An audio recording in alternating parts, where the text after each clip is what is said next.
Bos, ada orang yang mencari Anda, ujar sekretaris tergesa-gesa. Waduh, sepertinya mereka ingin menagihku, ujar bos dalam hati. Mereka pun datang, bos menyuruh sekretarisnya kembali ke ruangan kerja. Bukankah Anda memberi waktu 1 bulan? Ini baru berjalan 10 hari.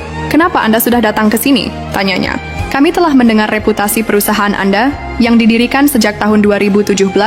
Selama periode itu sudah 300 orang yang Anda bantu termasuk saya, ujarnya sambil menunjukkan sebuah kartu nama.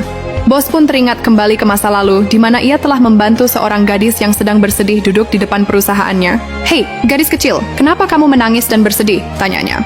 Gadis itu pun berdiri dan berkata, aku lulus di perguruan tinggi, namun kondisi keuangan keluarga pas-pasan, jadi aku tidak bisa membayar biaya daftar ulangnya.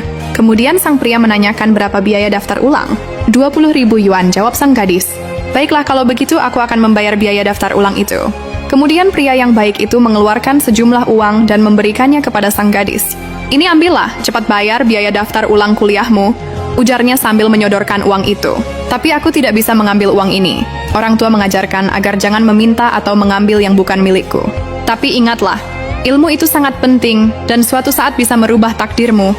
Anggap saja aku meminjamkanmu. Kelak jika kamu sukses kamu boleh datang kepadaku, ujar pria itu.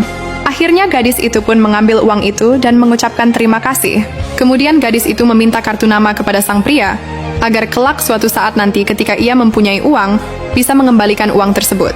Sang pria memberikan kartu nama itu dan beberapa souvenir. Dengan memberi tanda di kartu nama itu, gadis berkata, aku berjanji akan belajar dengan giat, dan akan mengembalikan 2 kali lipat uang yang Anda pinjamkan kepadaku, ujarnya bersemangat. Jadi itu kamu, benar itu saya tidak mengecewakan Anda bukan? Ujar gadis itu sambil tersenyum.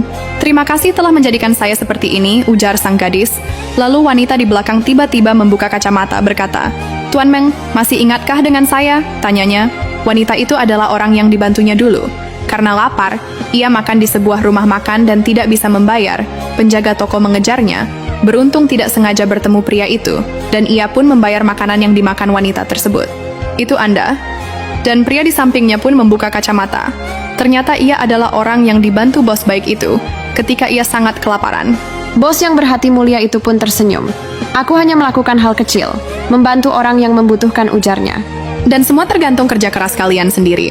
Ini rumah dan mobil, ambillah sebagai ucapan terima kasih kami, ujar gadis itu. Aku yang harus berterima kasih kepada kalian. Suatu saat aku akan mengembalikannya. Anda tidak perlu mengembalikannya, tapi kami punya syarat. Sambil menyerahkan kartu debit senilai jutaan yuan, gadis itu berkata, izinkan kami menanam saham dan bergabung di perusahaan yang Anda pimpin, kita akan berjuang bersama. Sang bos pun tersenyum mendengarnya.